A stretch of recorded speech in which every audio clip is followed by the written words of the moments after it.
Bem-vindo, Zaratini, tudo bem? Oi, bom dia, Adri, bom dia, Renato. Prazer estar com vocês aqui hoje.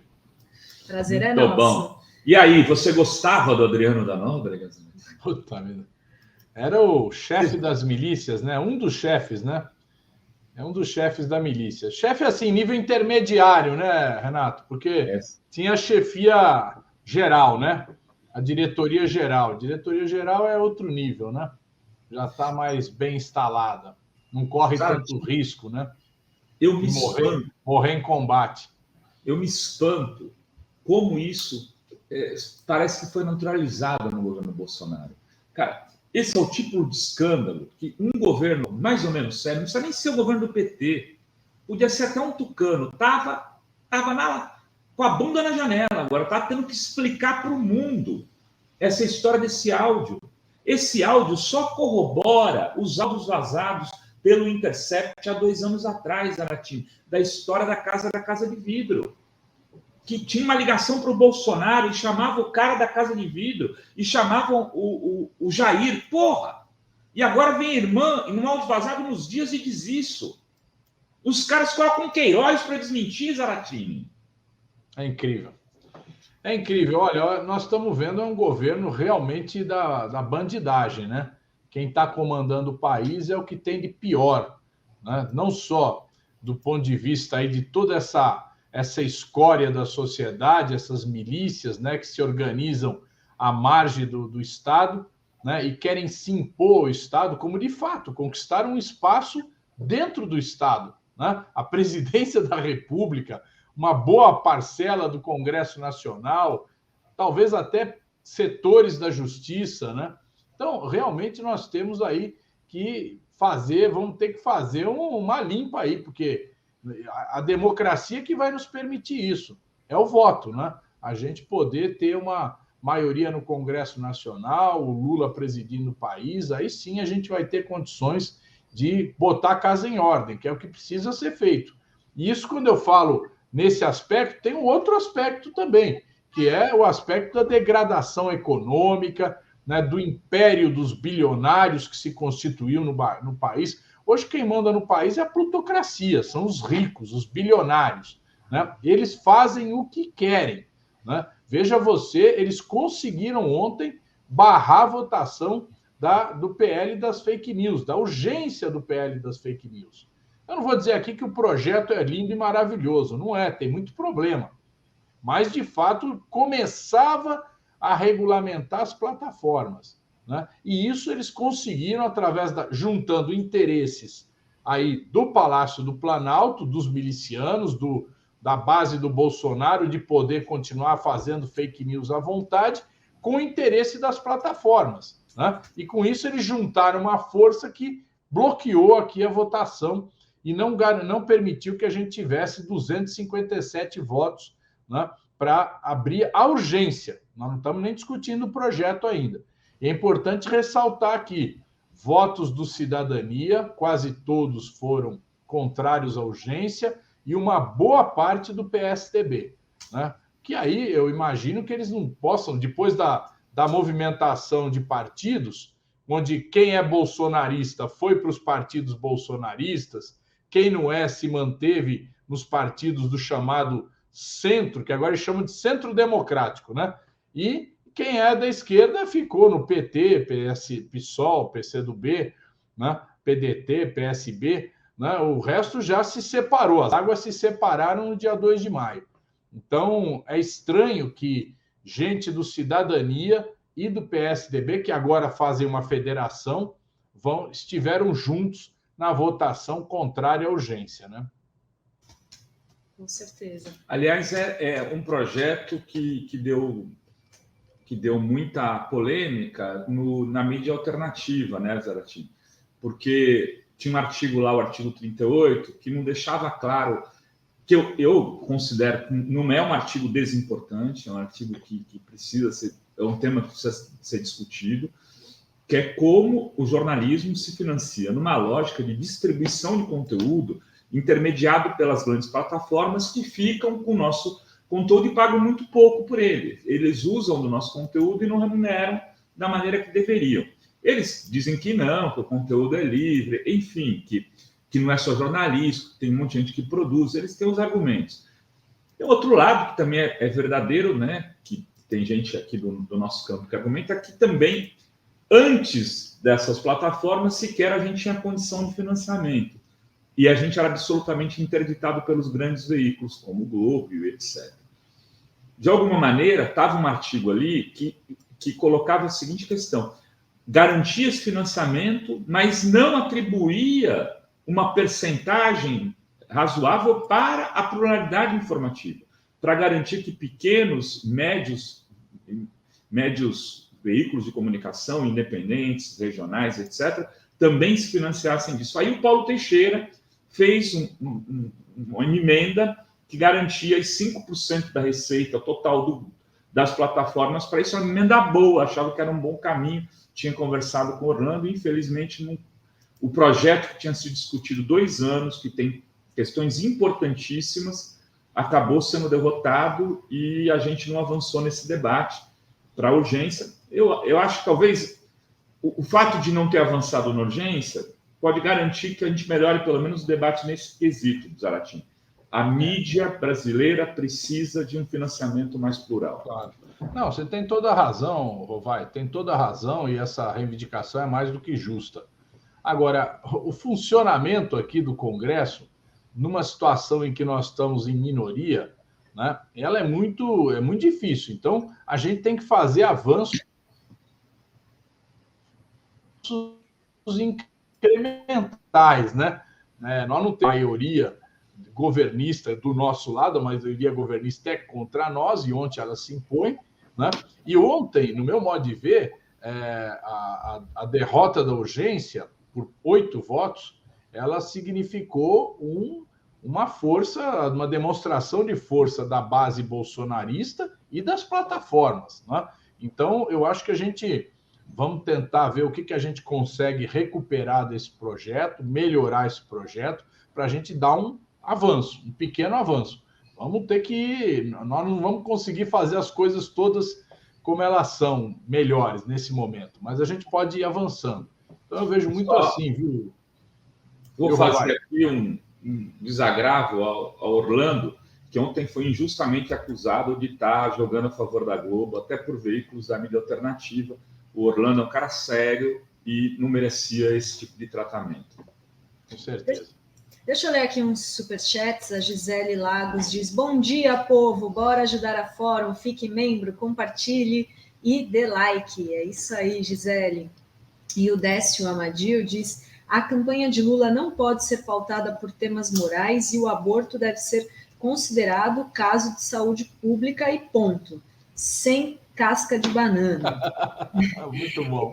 E bem-vinda, Jane Freitas, nova membra aqui do canal da TV Fórum. A gente estava falando da fala do Lula defendendo o aborto como uma questão de saúde pública, né? E hoje ele novamente abordou essa distorção que tem sido feita pelos bolsonaristas da fala dele, né? E ele diz que ele é contra o aborto, mas ele tem que tratar com uma questão de saúde pública. Eu queria te perguntar como que você vê essa temática dessas pautas, né, que o Bolsonaro quer trazer para a campanha, se isso vai estar muito forte de novo, né, nessa campanha de 2022, e o que esperar, como tratar esses temas nesse momento.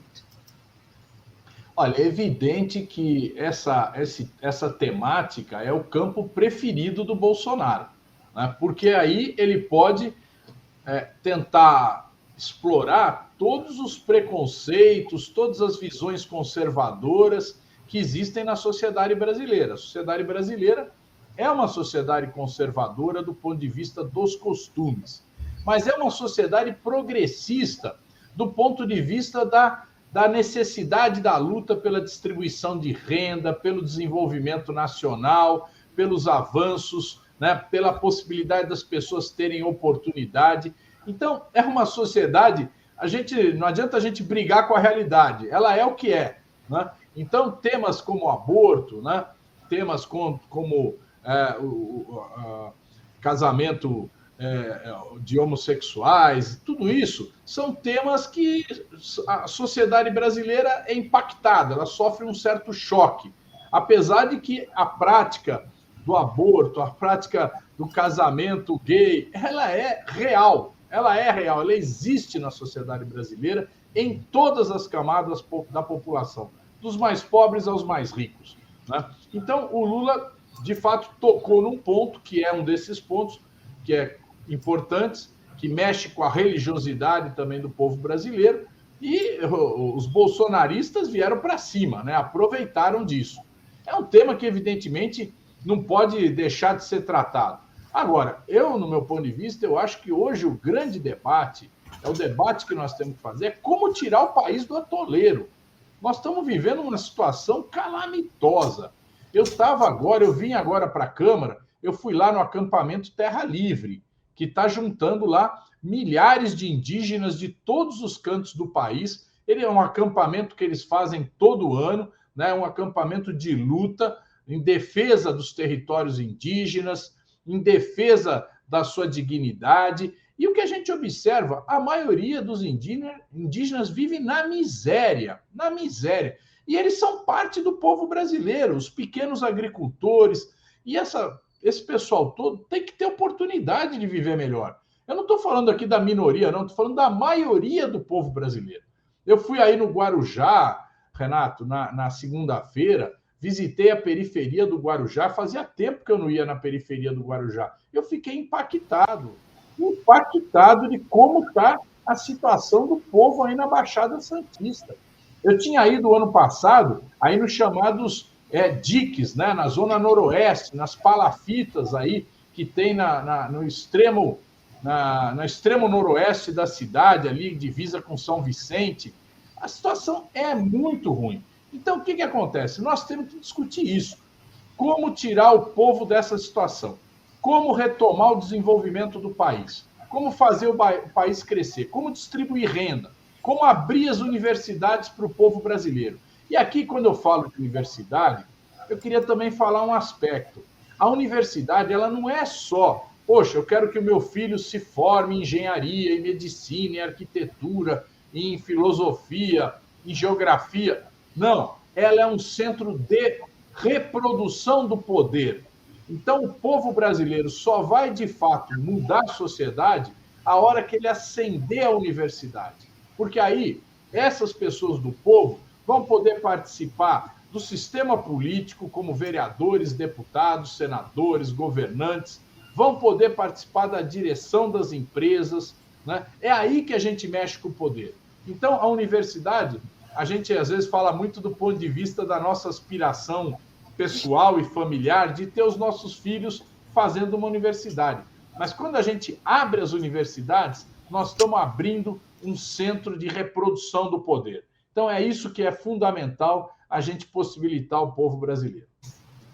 Muito bem. Aliás, você devia ter passado, porque você foi para o Guarujá, eu estou na frente da balsa, você podia ter passado. Não sabia. Da próxima vez não pode... O Zaratim tem uma filha que mora aqui na Gloriosa Baixada Santista. Eu fui no domingo assistir a apresentação do Quiloa. Eu vi. O Quiloa é um grupo de maracatu muito bom, né? Quem conduz aí é o Felipe, é um cara assim fantástico, né? E eu fiquei muito emocionado aí com a apresentação do Quiloa lá no centro, na Praça Mauá, né? E depois dormi lá na casa dela e me mandei para o Guarujá de manhã e fomos para a luta. E, Zaratini, o que você está achando dessas últimas pesquisas?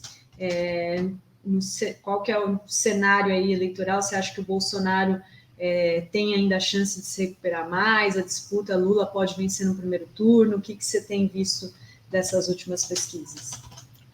Olha, nós vencemos 3 eleições, né? As 2 do Lula e a primeira da Dilma, no segundo turno, com uma faixa de 60-40, né? 60 para o nosso lado, 40 para o lado deles. Se você olhar a pesquisa hoje do segundo turno, é aproximadamente isso. Agora, é evidente que essa diferença, que elas podem se deslocar para o outro lado.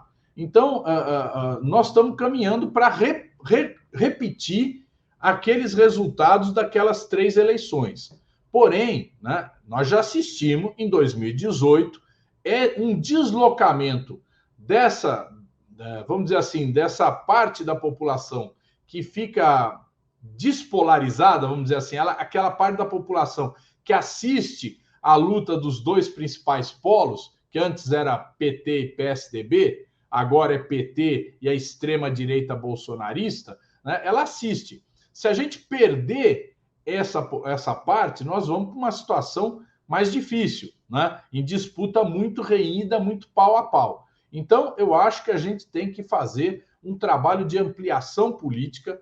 Acho que o Lula ele está fazendo muito bem a montagem dos palanques estaduais, né? Agora é necessário a gente ter um diálogo muito forte com o campo do centro, né? A gente atrair, né, forças políticas que não pensam igual a gente para já se definirem no primeiro turno, porque pode ocorrer, e eu acho que vai ocorrer, um esvaziamento dessas candidaturas de terceira via. Elas vão existir. Eu acho que o Ciro Gomes não vai deixar de ser candidato. Acho que aí esse chamado Centro Democrático que se reuniu, né, que é a Simone Tebet, o PSDB, a União Brasil, eles vão acabar tendo uma candidatura, um deles vai ser o candidato. Acho que o Moro já foi dessa para uma melhor, né?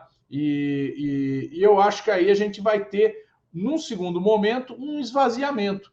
Porque o eleitor do Ciro, ele vai chegar lá no dia 2 de outubro e vai falar, poxa, mas eu preciso escolher, porque que lado eu vou ficar? Ou eu vou ficar com o Lula ou vou ficar com o Bolsonaro? Não vai se sustentar esse voto no Ciro, né? E nem esse voto no chamado Centro Democrático. Então, eu acho que é fundamental a gente fazer um diálogo também com esses setores que não estão alinhados. Então, acho que desligou seu telefone, seu microfone. Porque tem uma buzina a Brix liga, aqui. Ela faz isso. É porque eu tenho uma buzina. O pessoal reclama da censura nas plataformas, mas aqui, bicho, ela fica me censurando o tempo todo. Não é, que era uma buzina. A buzina. Eu desligo. Olha só, Zaratini, a gente chama de Centro Democrático com uma certa generosidade, né? Porque sempre foi o direitão.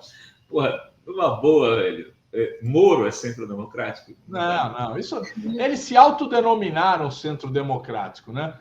Mas também, o Renato, olha só, é interessante que eles tenham assim um mínimo de força para tirar um pouco de voto lá do Bolsonaro. Mas qual é o problema deles? Eles não se diferenciam em nada do programa econômico do Bolsonaro.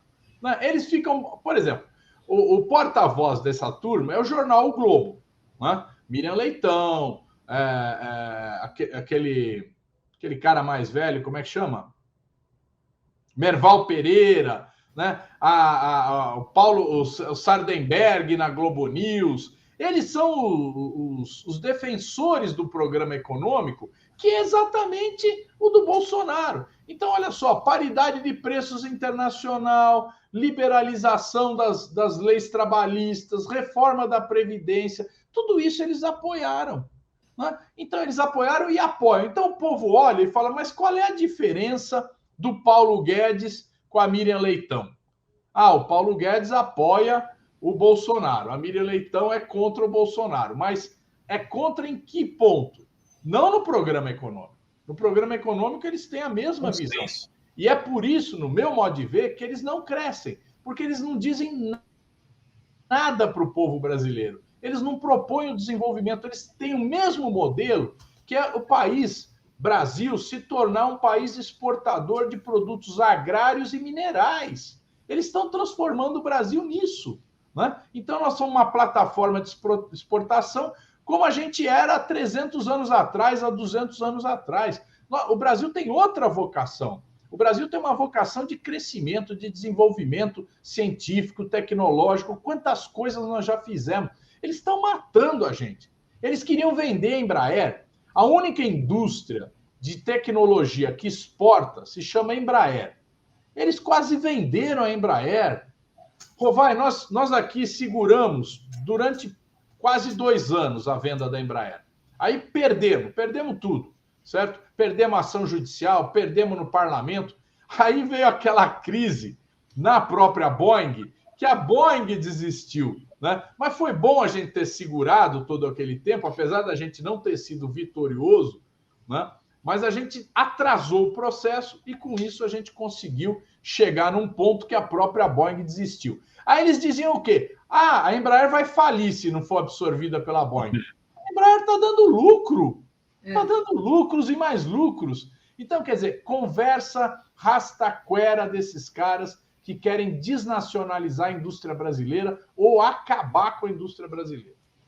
Zaratini, eu vou subir aqui o grande jornalista Denis Oliveira, professor da Escola de Comunicação e Artes da USP, nosso amigo. Hoje, no Dia do Jornalista, homenageamos a todos os jornalistas, trazendo o Denis Oliveira para estar aqui conosco. E ele fica à vontade, Denis, para fazer uma pergunta para o Zaratini. Daqui a pouco a gente tem o Marcos Coimbra, e aí você participa também dessa conversa. Bom dia, Renato. Bom dia, Adri. Bom dia, deputado Carlos Zaratini. Carlos, como é que você enxerga essa movimentação aí do chamado Centro Democrático na tentativa de unificar as candidaturas? O grande temor desses candidatos é uma vitória do Lula no primeiro turno, que à medida que vai polarizando o Lula e Bolsonaro, né, as chances de uma vitória do Lula no primeiro turno aumentam. Como é que você enxerga essa tentativa de construção de uma candidatura única dessa direita liberal? Olha, eles estão tentando sobreviver politicamente, né? Porque se eles não se apresentarem para o eleitorado com uma candidatura, eles vão sumir. Né? Então, eles estão tentando sobreviver, tentando unificar, porque separadamente eles viram que nenhum foi para frente. Então, é um gesto assim de agarrar num fio de escapado na correnteza, né? Eu acho que é difícil isso dar certo, porque, como eu falei aqui, que proposta eles vão trazer para o povo brasileiro? Ah, nós não queremos nenhum dos radicais, né? Nem Lula, nem Bolsonaro, os dois são radicais. Mas o problema é o seguinte, o povo brasileiro quer saber o que vai acontecer com a vida deles, sabe? Cada um quer saber, como é que vai ficar a minha vida? Porque é isso que se discute numa eleição. Os candidatos dizem para o povo, tem que dizer o que eles vão fazer para a vida do povo. Todo mundo quer saber. Certo? O que cada candidato me oferece? Não me oferece do ponto de vista de uma cesta básica, uma camiseta. Não, o que me oferece para a minha vida. Então, eu acho que o Lula, né, eu tenho certeza, o Lula tem uma proposta, né, clara. O Bolsonaro também. A proposta dele, a gente pode ser contra, mas ele tem uma proposta. Esses caras, eles amenizam a proposta do Bolsonaro do ponto de vista de uma visão mais democrática, teoricamente, do ponto de vista das instituições, mas não da vida do povo. Quando a gente teve o governo do Temer, a coisa que ele a mais importante que ele aprovou no Congresso foi a reforma trabalhista. E dentro da reforma trabalhista, quais eram os pilares? Era enfraquecer o movimento sindical e enfraquecer a justiça do trabalho, para que o trabalhador não pudesse lutar contra o patrão. Então, o que ele fez? Tirou o imposto sindical e isso deixou o movimento sindical quebrado e criou uma regra que a justiça do trabalho, se o trabalhador perder uma ação, ele tem que pagar as custas do processo. O que aconteceu com as ações trabalhistas? Despencaram. Então, quer dizer, o trabalhador hoje não tem como se defender. O sindicato está fraco, a Justiça do Trabalho, ele não tem dinheiro, e como é que faz? Então, olha só o que eles propuseram para o trabalhador brasileiro. Depois eles propuseram a reforma da Previdência. Quer dizer, então o que é que o Centro Democrático propõe para o povo? Essa é a pergunta. Como é que eles vão crescer com essas propostas? Daqui a pouco vai ter debate aí sobre a Previdência, e os economistas ligados a eles vão dizer, olha, nós vamos ter que fazer uma nova reforma da Previdência. Você vai ver. Eles vão vir com esse papo, porque o déficit... Para gerar emprego, né? Né? É isso, eles vão vir de novo com esse assunto. Pode acreditar, não vai demorar, não. Zaratini, eu estou muito preocupado com a Petrobras. Eu acho que essa eleição é a eleição da Petrobras. Lógico, é do emprego, é da renda, mas o Brasil depende muito da Petrobras, inclusive, para voltar a se desenvolver. E os ataques contra ela, via não só a presidência da República, como a presidência do Congresso, parlamentares, mídia, etc., estão muito mais pesados do que já estiveram em outros momentos da história, você não acha? Olha só que coisa interessante. Essa turma aí, no governo Temer, aprovou a lei das estatais, que é uma lei que blinda, né, as indicações políticas na empresa, para os órgãos de direção da empresa. Mais do que isso, eles mudaram o estatuto da Petrobras, dizendo que ela não pode fazer política pública. Ou seja, ela não pode promover melhorias no meio ambiente onde ela atua, ela não pode baratear o preço dos combustíveis, ela não pode patrocinar a cultura nacional, tudo isso acabou na Petrobras. Né? Você se lembra, Rovai, deve lembrar a importância que a Petrobras tinha na cultura brasileira. Você já ouviu falar disso? Você está vendo ela patrocinar alguma coisa? Zero. Zero. Certo? Então, o que acontece?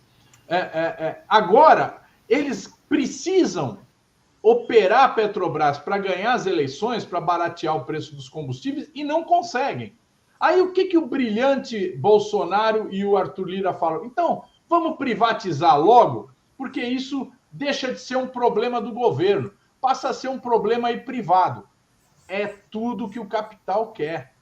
É tudo que o capital quer. O que o capitalista fala? Dá para mim aqui que nós vamos fazer essa Petrobras uma grande empresa para nos dar lucro e não para atender o povo brasileiro. Então, eles estão usando um argumento falacioso, né, que eles não podem baratear porque a legislação não permite, o que em parte é verdade, mas eles têm maioria para mudar a legislação aqui. Eles poderiam mudar a lei das estatais num piscar de olhos, certo? E não mudam. Então, eles estão operando para quê? Para que a Petrobras seja privatizada. Hoje já está nos jornais a brilhante ideia do BNDES vender a sua cota de ações da Petrobras e, com isso, o governo fica em minoria, né, dentre os acionistas da Petrobras e, portanto, perde o comando da empresa. Muito bem, Zaratini. Queria te agradecer aí, você sempre muito... sempre atento nas questões aqui da Fórum, sempre dando prioridade para a gente, estando aqui nos nossos debates. E em breve vou te chamar de novo para voltar aqui, tá bom? Agora a gente vai ficar... Quer um destaque final?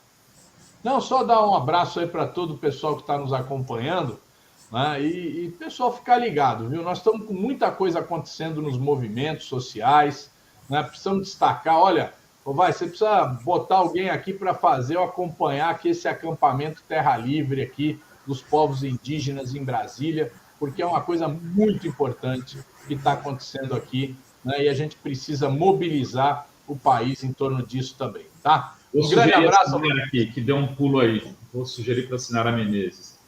Legal. Legal. Abração, Obrigada, Zaratini.